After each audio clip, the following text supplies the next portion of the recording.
السلام علیکم ناظرین، پاکستان خبر ٹی وی کے پروگرام مائنڈ گیج کے ساتھ میں ہوں خالد بھٹی۔ آج ہم بات کریں گے کہ مرکز میں جو حکومت سازی کا عمل ہے وہ تعطل کا شکار کیوں ہے، اور اس تعطل کی وجہ سے پاکستان میں سیاسی عدم استحکام اور غیر یقینی کے بادل گہرے ہوتے جا رہے ہیں۔ ہر نئے روز کوئی نہ کوئی نئی سازشی تھیریاں اور نظریات سامنے آ رہے ہیں،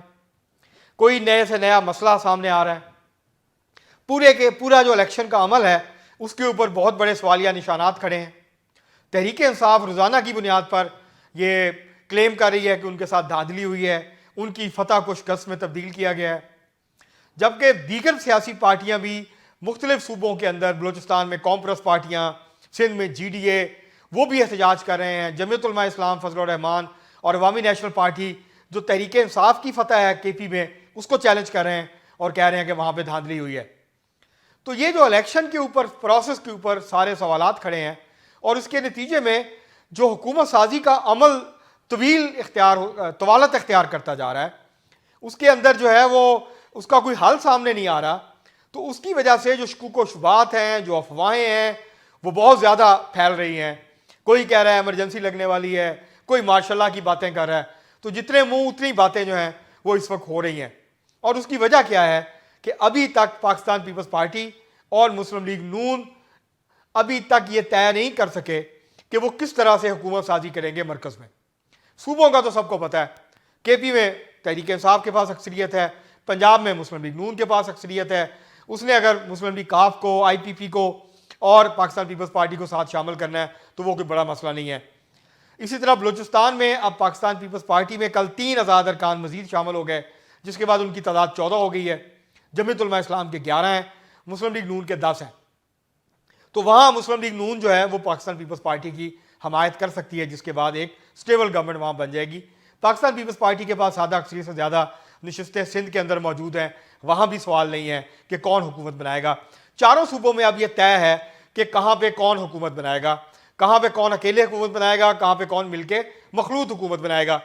جو اصل معمہ ہے، جو حل نہیں ہو پا رہا، وہ ہے مرکز کی حکومت۔ اور اس کی وجہ یہ ہے کہ مسلم لیگ نون یہ شکوہ کر رہی ہے کہ پاکستان پیپلز پارٹی بہت زیادہ حصہ مانگ رہی ہے اقتدار میں، لیکن وہ ذمہ داری بھی لینے کے لیے تیار نہیں ہے۔ پاکستان پیپلز پارٹی یہ کہہ رہی ہے کہ ہمیں وزارتیں نہیں چاہیے، آپ ہمیں منصوبے دیں، ہمیں جو ہے آپ آئینی عہدے دیں۔ اب مسلم لیگ نون اور پاکستان پیپلز پارٹی کے درمیان ایک طرح سے ڈیڈ لاک آیا۔ کچھ لوگ یہ ذرائع دعویٰ کر رہے ہیں کہ جی ڈیڈ لاک ختم ہو گیا ہے، آج 5واں دور ہونا ہے، آج شام کو 4-5 بجے، آج رات تک ہو سکتا ہے کوئی معاملات آگے بڑھ جائیں۔ نہیں تو اگر یہ تعطل دور نہیں ہوتا تو پھر ناگزیر طور پر پھر چاہتے نہ چاہتے ہوئے اسٹیبلشمنٹ کو انٹروین کرنا پڑے گا۔ اسٹیبلشمنٹ 2 طرح سے انٹروین کر سکتی ہے۔ ایک تو مقتدر قوتیں یا مقتدرہ یہ کر سکتی ہے کہ وہ سیاسی جماعتوں سے کہے کہ آپ کے پاس 24 گھنٹے ہیں یا 48 گھنٹے ہیں، آپ اپنے معاملات طے کر لیں، ورنہ پھر ہمیں جو ہے کچھ اور کرنا پڑے گا۔ اور جب وہ کچھ اور کریں گے تو اس سے مراد ظاہر ہے کوئی غیر جمہوری عمل ہی ہوگا۔ دوسرا ان کے پاس آپشن یہ ہے کہ وہ ان جماعتوں کو فیسیلیٹیٹ کریں، ان کی درمیان جو ڈائلاگ ہے، جو نیگوسیشن ہے، اس کو کسی منطقی انجام تک، منطقی نتیجے کو پہنچانے میں مدد کریں اور اپنا اثر و رسوخ استعمال کریں۔ تو یہ 2 طریقے ہیں جس سے مقتدرہ جو ہے وہ مداخلت کر سکتی ہے اگر یہ سیاسی جماعتیں اپنے طور پر اپنے معاملات کو طے نہیں کر پاتی، کیونکہ ابھی صرف پہلے تو پاکستان پیپلز پارٹی اور نون لیگ کے درمیان معاملات طے ہوں گے۔ اب پیپلز پارٹی، مسلم لیگ نون کے ذرائع یہ دعویٰ کر رہے ہیں کہ پاکستان پیپلز پارٹی اس وقت صدارت مانگ رہی ہے، اسپیکر قومی اسمبلی مانگ رہی ہے، اور سینٹ کا چیئرمین مانگ رہی ہے۔ مسلم لیگ نون جو ہے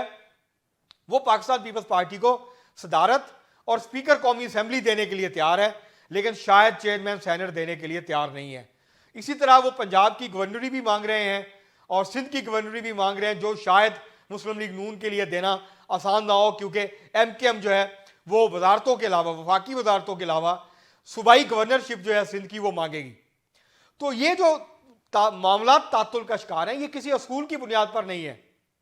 یہ زیادہ سے زیادہ اقتدار میں شیئر لینے کے حوالے سے معاملات ہیں جو ڈیڈ لاک کا شکار ہیں، اور ذمہ داریوں کے حوالے سے ہیں۔ مثلا جو پچھلی 16 ماہ کی حکومت تھی، اگر اس کے تجربے کو سامنے رکھیں تو اس کا جو سب سے زیادہ بوجھ پڑا ہے, جو سب سے زیادہ ملبہ گرا ہے, وہ مسلم لیگ نون کے اوپر گرا ہے,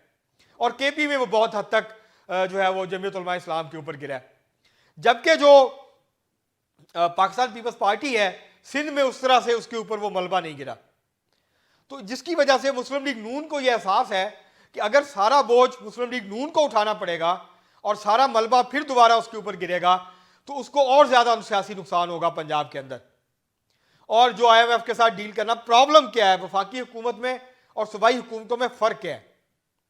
ان دونوں میں فرق یہ ہے کہ صوبائی حکومتوں کو آئی ایم ایف سے قرض کے لیے نیگوسیشن نہیں کرنے پڑتے. جو یہ کام مرکزی حکومت کو کرنا ہوتا ہے, وفاقی حکومت کو کرنا ہوتا ہے, اسلام آباد میں بیٹھی ہوئی حکومت کو کرنا ہوتا ہے. جو قرضے پاکستان نے پہلے لیے ہوئے ہیں ان قرضوں کی واپسی بھی وفاقی حکومت نے کرنی ہوتی ہے, صوبائی حکومتوں نے نہیں کرنی ہوتی. جو فارن پالیسی کے ایشوز ہیں, جو امریکہ کے ساتھ تعلقات کا مسئلہ ہے, جو چین کے ساتھ تعلقات کا مسئلہ ہے, جو فارن انویسٹمنٹ لے کے آنی ہے, جو پاکستان کے لیے پیسے لے کے آنے ہیں باہر سے, یہ کام بھی وفاقی حکومت کو کرنا ہے, اور اس کی قیمت ادا کرنی پڑتی ہے ان سب کاموں کی. جب نئی وفاقی حکومت فوری طور پر آئی ایم ایف کے نئے پروگرام میں جائے گی تو بجلی مہنگی کرنی پڑے گی, گیس مہنگی کرنی پڑے گی, پیٹرول مہنگا کرنا پڑے گا, ٹیکسز میں اضافہ کرنا پڑے گا. اور ہمارے ہاں کیونکہ ٹیکسز امیروں پہ نہیں لگتے, ٹیکسز انڈائریکٹ ٹیکسز لگتے ہیں جو کہ غریبوں پہ لگتے ہیں, جس سے غریبوں کی زندگی اور اجیرن ہوتی ہے. تو اس وقت جو غیر یقینی ہے وہ دن بدن بڑھتی جا رہی ہے, سیاسی بھی اور معاشی بھی.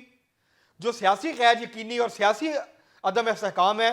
وہ معیشت کے اوپر اثر انداز ہوتا ہے, اور پھر جب معاشی بحران شدت اختیار کرتا ہے تو وہ واپس سیاسی عدم استحکام کو بڑھاوا دیتا ہے, اس کے اندر اضافہ کرتا ہے. تو یہ سیاسی جماعتوں کو اپنے ذاتی مفادات, اپنی پارٹی کے مفادات, اپنے گروہی مفادات سے ہٹ کے یہ سوچنے کی ضرورت ہے کہ جو پاکستان کے عوام کو جن مشکلات کا سامنا ہے, پاکستان کی معیشت اور ریاست کو جن مسائل کا سامنا ہے, اس کو حل کرنے کے لیے وہ اپنے جو ذاتی مفادات ہیں, جو وقتی گروہی یا پارٹی کے مفادات ہیں, اس کو ایک طرف رکھیں, اور وسیع تر جو پاکستان کے عوام کے مفادات ہیں, جو ریاست کے مفادات ہیں, اس کو ذہن میں رکھتے ہوئے کوئی قابل عمل حل نکالیں اور ایک مضبوط جو مرکزی حکومت ہے اس کے قیام کی طرف آگے بڑھیں. کیونکہ آج الیکشن کو 12 دن گزر چکے, ابھی تک کوئی فارمولہ طے نہیں پا سکا, ابھی تک غیر یقینی کے بادل جو ہیں وہ چھائے ہوئے ہیں وفاقی حکومت کے حوالے سے.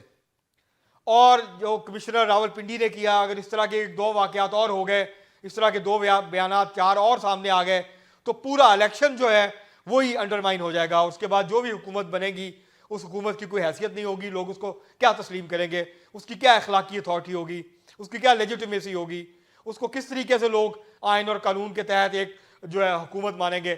جو کہ ان کے اوپر حکمرانی کر رہی ہوگی, جس کے اوپر شدید دھاندلی کے الزامات ہوں گے. تو اس لیے اس عمل کو جتنا لٹکایا جائے گا اتنے مسائل بڑھیں گے, اتنے شکوک و شبہات بڑھیں گے, اتنے مسائل میں اضافہ ہوگا, اتنا معاشی طور پہ پاکستان کو نقصان ہوگا, اتنا ہی سیاسی غیر یقینی جو ہے اس کے اندر اضافہ ہوگا. تو اس ساری صورتحال میں اس وقت پاکستان پیپلز پارٹی, متحدہ قومی موومنٹ, آئی پی پی, مسلم لیگ کاف, ان سب کی جو قیادت ہے اس کو, اور بلوچستان عوامی پارٹی, ان کو بیٹھ کے اگر یہ دونوں جماعتیں, بڑی جماعتیں خود اپنے مسائل حل نہیں کر پا رہی تو یہ چھوٹی جماعتوں کو ساتھ بٹھا لیں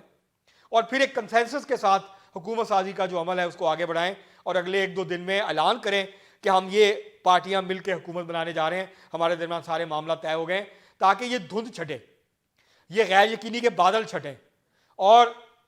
جو کام اس وقت کرنے کا ہے, جو نئی حکومت آئے, قومی اسمبلی کا فوری اجلاس بلایا جائے, صوبائی اسمبلیوں کے اجلاس بلائے جائیں, جس کے پاس جہاں اکثریت ہے وہ اپنی حکومت بنائے اور پھر لوگوں کی خدمت کرے, لوگوں کے مسائل کے اوپر توجہ دے,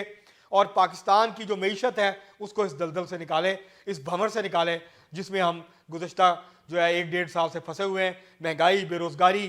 اور جو غربت ہے اس کی چکی میں پاکستان کے عوام پس رہے ہیں, ان سے ان کو جو ہے وہ نکالا جائے. تو فوری طور پر جو ہے حکومت سازی کا عمل مکمل کیا جائے اور اس غیر یقینی کا جو ہے وہ خاتمہ کیا جائے. اب تک کے لیے اتنا ہی, بہت شکریہ.